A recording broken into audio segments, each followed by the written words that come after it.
I'm just trying to get a sense from, because you're close to the Iranian regime, I want to get a sense of whether... What does that mean exactly? I'm close to the Iranian regime. Is that how you introduce academics from your own country? No, you are wrong to say that Mahsa Amini had no injuries. She had physical injuries, including a skull fracture and brain edema. No, she didn't. No. Well, an independent medical analysis and a UN fact-finding mission determined that she did. There was no UN fact-finding mission in Iran. Where are you getting this information? What was the name of the UN fact-finding mission team? The name of the person who did this? I don't have that in front of me, but I can find it for you. Look, if you want to watch the absolute matrix of corporate media narratives get completely shattered on live television, you need to see this exchange. An Iranian academic sits across from a British news anchor, and instead of playing defense, he completely flips the script, forcing her to confront the staggering double standards of her own network. Before we roll this wild clip, do me a massive favor. Hit that subscribe button right now so we can finally smash our 1K subscriber milestone and build this community. Let's roll it. The latest round of protests, they seem to be pretty intense and pretty persistent, up to and including this latest tweet or post from the US president. What do you say is going on there? What do you say those protests are about? Well, there are two issues here. One is that because of the US sanctions and European sanctions, basically because of Iran's policy against Israel, What is Iran's policy against Israel? Yes, because what is it? The whole sanction, Iran's position? Against Israel, yeah. Yeah, Iran says that Israel is an apartheid state. It is not morally legitimate, and that Palestinians have the right to return, just like apartheid South Africa. That it shouldn't and exist. And back then, that it shouldn't exist. It's not. Is that what you mean? As an apartheid entity, no. Apartheid should not exist anyway. When your government was supporting... I'm just trying to get a sense from, because you're close to the Iranian regime, I want to get a sense of whether... What does that mean exactly? I'm close to the Iranian regime. Is that how you introduce academics from your own country? No, in the way that I know that I'm close in terms of having easy access to and contact with and conversations with members of the cabinet. That's all I meant. I didn't mean... Would you call them the regime?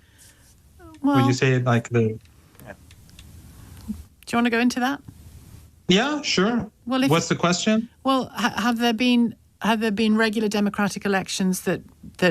No, you were talking about Israel. Oh, okay, we'll go back Iran's to that. position on Israel... Yeah, I'm just trying to get a sense of whether Iran's position on Israel is identical to its position on apartheid South Africa. When your government was supporting the supremacist regime in South Africa, the Iranians were supporting the ANC and Nelson Mandela. Yeah. The same logic applies to Palestine.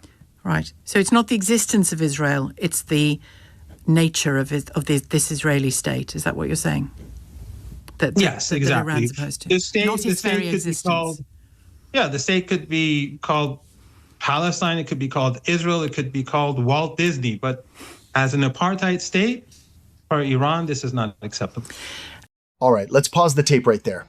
I want to break down the exact psychological trap Marandi just sprung on this anchor, because it provides a deep insight into how corporate media operates.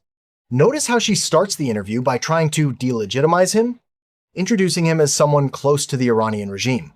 It's a standard media tactic, label the outsider to immediately invalidate everything they say. But Marandi doesn't take the bait. He flips it instantly, asking, "Is that how you introduce academics from your own country?" But the real masterclass happens when they shift to the geopolitics of the region. The anchor tries to back him into a corner on whether Israel has a right to exist. What does Marandi do? He changes the entire baseline of the conversation. He compares Iran's stance to how Nelson Mandela and the ANC opposed apartheid South Africa, reminding the host that while Western governments were actively supporting that supremacist regime, Iran was backing Mandela. By shifting the conversation from a debate over a state's existence to a debate over an apartheid structure, he completely breaks the anchor's sanitized narrative. He forces her to defend the exact same double standards the political elite have used for decades. Let's play the rest of this exchange, because when they get into the actual receipts on human rights and terrorism, the corporate media playbook completely unravels. Watch this. Isn't Iran something of an apartheid state, particularly if you're a woman? Have you ever been to Iran? No, but there's lots of countries I haven't been to that I know about, hear about, read about, speak to people about. It's not an apartheid state. No, it's not an apartheid Women are dragged off the street for not wearing the veil? No, that's not true at all. It is true. Well, you can say it's true. but And you can that say it's doesn't not make it true, a but I fact. think most people listening know that it is true. You know, I live in Iran. Many journalists come to Iran. Journalists that you can invite, Jewish journalist Max Blumenthal from the Gray Zone, invite him on your show. And he's been to Iran just recently for a couple of weeks. He went to different cities on his own with his wife, who's also a journalist. Ask him if any women have been dragged off the streets anywhere that he's been to. So you're denying that the Iranian government forces women to wear the veil, the hijab? Well, veil is one thing. I know it is. That's why I corrected myself. And those that don't want to... You mean a headscarf? The headscarf. A headscarf. And those that don't want to cover their hair, it's trouble for them, isn't it? No, that nothing happens to them. No, nothing happens to them. And some of my students on campus, in classrooms on campus, they don't wear headscarves. So I think, you know, is your I'm just trying to get a sense, is your assertion that in Iran, in the last decade, and even more recently than that, not a single woman, particularly a protesting young woman, has been detained and in one case died in custody with wounds from beating because she had her hair shown? You don't believe that happened? No. Mahsa Amini had no wounds. There is no footage. There is footage of her. And in the footage, there is nothing that shows that she was beaten. She had a precondition. Yes, she was taken in, but she was not beaten for her dress. There is a law in Iran about a dress code, because whether you like it or not, they believe that the way in which the West promotes women is sexualization, commodification, objectification. So they'll have their own cultural boundaries, whether you agree with it or not. Well, you've said to me you agree with it or not. It doesn't. That's one thing. But women being dragged off the streets in Tehran, I've never seen that happen myself. No, but this that is like when they keep saying happened, gays in Iran are executed. I've never seen a gay person in Iran executed. But this is sort that doesn't of mean it's never happened.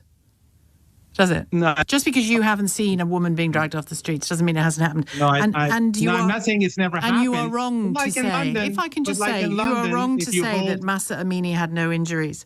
She had physical injuries, including a skull fracture and brain edema. No, she didn't. No. Well, an independent medical analysis and a UN fact-finding mission determined that she did. There was no UN fact-finding mission in Iran. Where are you getting this information? What was the name of the UN fact-finding mission team, the name of the person who did this? I don't have that in front of me, but I can find it for you. But you can say that about any statement that I make. No, but the thing is that I could do it back to you.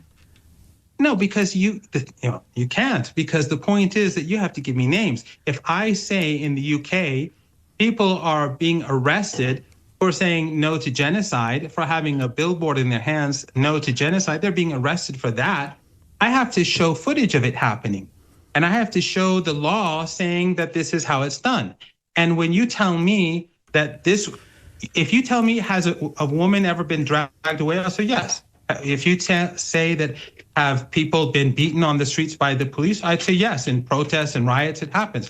Well, if you tell me innocent people have died in Iran in prisons, I'd say probably yes. Well, it's interesting. But when you tell, and I would say the same about your country as well. And I would say the same about your country. And the reason is because of your country's hatred for Iran, which has been ongoing for 45 years. If Iran was so deeply despised, then it should have collapsed by now, so long ago.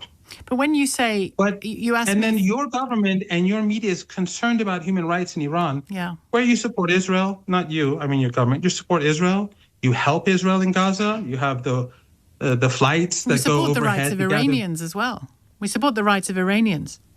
No, you don't. You are a country that tries to harm Iranians because you impose sanctions on ordinary Iranians. The maximum pressure sanctions. Do you think the maximum pressure sanctions a government minister? You know the reasons. They're intended to make ordinary people suffer. You might not like it, but you know the reasons for that. I mean, can I just come back to you on one thing? What are the reasons? Because since I don't like it, you should tell me. What are the reasons for the sanctions? The reasons include the proxy terrorist activity that's been, well, I would argue, I'm sure you are going to disagree with me, but the proxy terrorist activity that Iran has been involved in for decades What are these now. who are Hezbollah, these terrorists? Hamas, others arming Hezbollah Syria. So Hezbollah you consider as a terrorist organization, right? In part. No. In part? Yeah.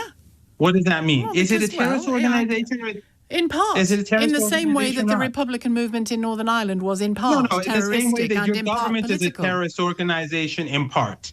Your Well, government is a that's terrorist it. organization. Is that Well, your view? That doesn't make sense. Is that your Either view? you're a terrorist or you're not. No, organizations can be partly terroristic and partly political. You know that. Just for your information, Hezbollah was created out of the Israeli invasion of Lebanon.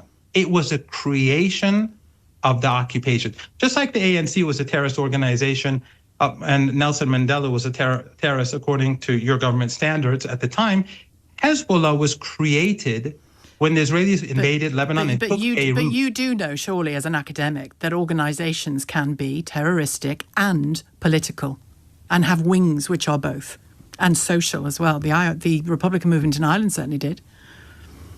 So you're saying that the political wing of Hezbollah is not a terrorist organization? It has connections to a terrorist organization, yeah, but it operates on different levels.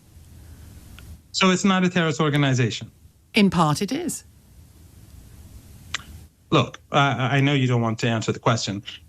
From our perspective, Hezbollah is a national liberation organization that has recovered the South Lebanon and saved Lebanon from Israeli occupation and colonization. Okay. And Hezbollah's sin is that it supports the Palestinian people.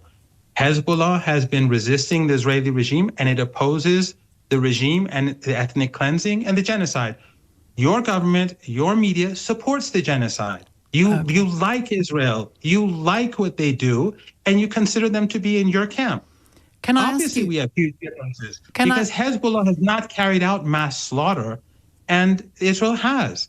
And your government supports despots, countries that have zero elections, but they're not regimes. But Hezbollah did carry out mass firing of missiles into Israel as well, just to report a fact back at you. Israel invaded Lebanon multiple times. It took Beirut, and Israel bombs intentionally apartment blocks. Now, what we just witnessed at the end of that exchange is the total collapse of the establishment's favorite weapon, using the selective language of morality to hide systemic violence. Look at what happened when the anchor brought up internal human rights and the tragic case of Mahsa Amini. She makes a massive, definitive claim about skull fractures and independent UN missions.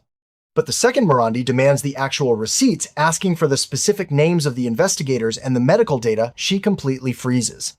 She admits on live TV, "I don't have that in front of me." That is the defining insight of this entire exchange.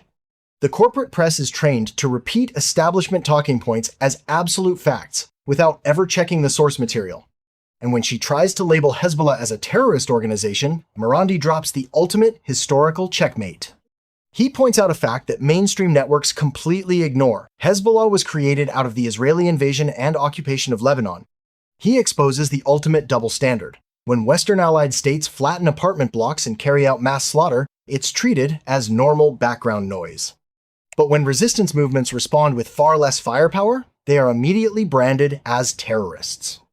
Marandi didn't just win a debate here. He held a mirror up to the entire Western media apparatus, and the establishment was completely terrified of the reflection. What did you think of how he dismantled her arguments? Drop your thoughts on this exchange in the comments below, smash that like button, and I'll see you guys in the next one.